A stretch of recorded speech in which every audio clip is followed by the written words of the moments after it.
श्री अधिक मास महात्म्य अध्याय 8वा.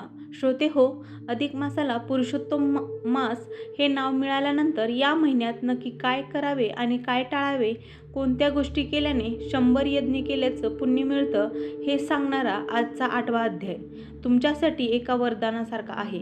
चला अजिबात वेळ न घालवता कथेला सुरुवात करूया. अध्याय 8वा. विप्रकन्येचा विलाप. श्री गणेशाय नमः. नमो गणेशा गौरी नंदना, तुझ्या कृपेने विघ्ने नाना, टिकाव त्यांचा तो लागेना, दूर होती क्षण मात्रे. तुझे नाम विघ्नहर, तू भक्तांचा घेत कैवार, होसी त्याचा तारणहार, भक्त पडता संकटी. विद्येची देवता सरस्वती, कृपा करी ज्याचे वरती, तो होय विद्या वाचस्पती. तिच्या मंगल कृपेने कला विद्या सद्गुण, ह्यानी जगी वाढे मान, बुद्धिवंतास तो सन्मान, मिळतसे ठाई ठाई. सद्गुरु तो जीवाचा आधार, करवी माया नदी पार, मोक्षमुक्ती फल देणारा आपुल्या भक्त परिवारा. त्याचे करून पंचवदन, आता पुढील निवेदन करतो ते कथा व्याख्यान. श्रेष्ठ अधिक मासाचे नारदांचे मना आतुरता, होती लागली काय कथा, काय घडली पुढे येता, मलमास तो वैकुंठी. त्यांनी केली विचारणा, म्हणती सांगा नारायणा, अधिक मासा तो कैसा जना, झाला पुण्यकारक, कैसी वाढली त्याची महती. त्या मासी काय करती, कोणती कर्मे पुण्यदाती, तेची आता निवेदावे. अधिकाची कथा ती जगासी, हितकारी ठरेल ऐसी, धारणा माझे मनासी, झाली असे निश्चित. ऋषी म्हणती आनंदोनी, त्या नारदा लागुनी, विष्णू कृष्ण दोन्ही खरे तर एकची. परितयांची महागूढ माया, असे पहाती समजाया, आपुल्या कार्यासी साह्या, घेतले त्या पुरुषोत्तमा. पुरुषोत्तमाने करता स्वीकृत, अधिक मास झाला विख्यात, इतर मासाहून श्रेष्ठ, ठरला फलदायक तो. उच्चता लाभता मलमासास, आनंद झाला श्रीकृष्णास. विष्णू कृष्ण ऐक्यतयास आले अनुभवा कारणे, असो इकडे त्या धर्मा राजासी, काय कारणे भोगणे दुःखासी, अनेक आले होणे वनवासी. सांगत असे श्रीकृष्ण, कृष्ण म्हणे तो खेळ धूतांचा, केवळ नाही निमित्त याचा, एक अपराध तव पत्नीचा, तुम्हा भोगवी वनवास. तुम्ही पांडव श्रद्धावान, तुमचे असे धर्मवर्तन, तुमच्या पत्नीच्या हातून घडला एक अपराध, तो पत्नीचा अपराध जाण, लागे भोगावा पती म्हणून, त्याची नाही रे सोडवण, भोग भोगल्या वाचून. द्रौपदीलाही नवल वाटले, काय कोठे आपले चुकले, म्हणून हे भोगणे आले प्रारब्ध आपुल्या नशिबात. कृष्ण म्हणे अर्जुना ऐक, द्रौपदी विप्रकन्या एक, गतजन्मीची मेधावती नामक, होती सुंदर सुलक्षणा. कन्या ती सुशील सद्गुणी, माता तिची गेली मरोनी, पिता माये बाप होऊनी, करी तिचा सांभाळ.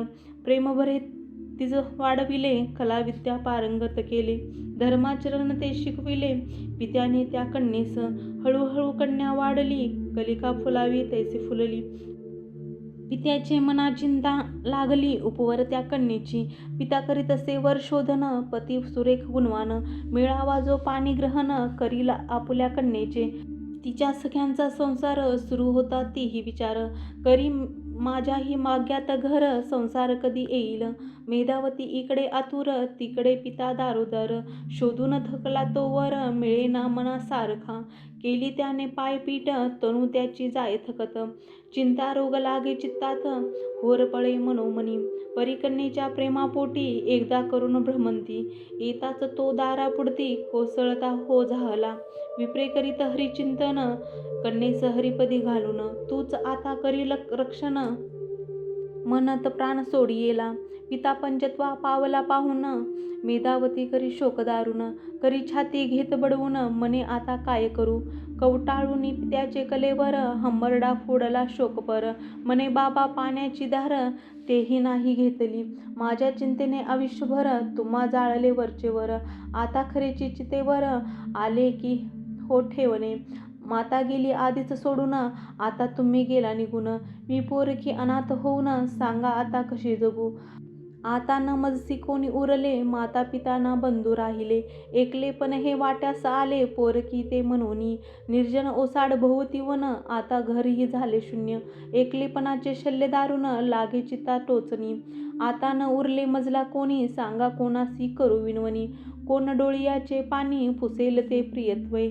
बाबा मी झाले निराधार, तुमचा मोठा होता आधार. आता पडले उघड्यावर, आता कोण तारील? माय बाप धर्माचा होऊन, कोण करील माझे रक्षण? आता वाटे मीही मरून, यावे तुमच्या सोबती. कन्या पोरकी जगी आता, सुरक्षित कशी राहील जगता? कोण तिचा होईल त्राता, दयामनी उपजोनी. ऐसे तिचे ते आक्रंदन, कानी पडता आले धावून. सभोवतीचे 4 जण सांत्वन करावया, लोक तिजला समजाविती. बाळे मृत्यू सत्य जगती, कोणास चुकली याची मिठी, पहा विचार करोनिया. विप्र मित्र आपुला गेला, म्हणून लोक झाले गोळा. अश्रुधारती त्याचे डोळा, आली कलेवरा पाहुनी. कसे बसे तीच समजावीत, जवळ घेऊनी आपल्या कवेत. मायेचा हात पाठी फिरवीत, स्त्रिया करीती सांत्वन. म्हणती बाळे प्रारब्ध गती, चुकली का कोणा जगती? भार घाल त्या देवावरती, माय बाप तोच तुझा. जया नाही माता पिता, तोच त्याचा होय त्राता. मनोनीच तो जगतपिता, नामे असे मिरवित. ऐसे तिजला समजावूनी, प्रेत घेतले ते काढूनी. त्या उत्तर क्रिये लागुनी, नेला देह स्मशाना. निरोप अश्रुपूर्ण नेत्रांनी, आपुल्या मित्रास देऊनी. आले जण परतोनी, करती तिचे सांत्वन. ऐसे मेधावती ती एकटी, राहिली त्या वनाप्रती. भार घालून देवावरती, दुःखित अंतकरणाने. जयाचा नाही कोणी वाली, तयासी श्रीहरी सांभाळी. पुढे कथा काय घडली, पाहू पुढील अध्यायी. बृहन नारद पुराणीचा हा अध्याय कुमारी विलापाचा. त्या अधिक मास महात्म्याचा पूर्ण इथे झालासे. अरुण विनवणी करी खास, स्वीकारा प्राकृत रचनेस. 8वा अध्याय हरिचरणास प्रेमभावे समर्पितो. तर श्रोते हो, अधिक मास व्रताचे नियम सांगणारा हा महत्त्वाचा 8वा अध्याय इथे समाप्त झाला. पण या नियमानंतर पुढचा विधी कोणता? उद्याच्या 9व्या अध्यायात आपण पाहणार आहोत की अधिक मासात दीपदान म्हणजे दिवादान करणे का महत्त्वाचे आहे आणि एका दिव्यामुळे घरात लक्ष्मीचा वास कसा राहतो. तो पुढचा अध्याय पाहण्यासाठी चॅनलला आत्ताच सबस्क्राईब करा आणि बेल आयकॉन नक्की दाबा. हा व्हिडिओ तुमच्या मित्रपरिवारासोबत शेअर करायला विसरू नका. चला तर मग कमेंट बॉक्समध्ये लिहा जय श्रीकृष्ण. धन्यवाद. भेटूया उद्याच्या अध्यायात.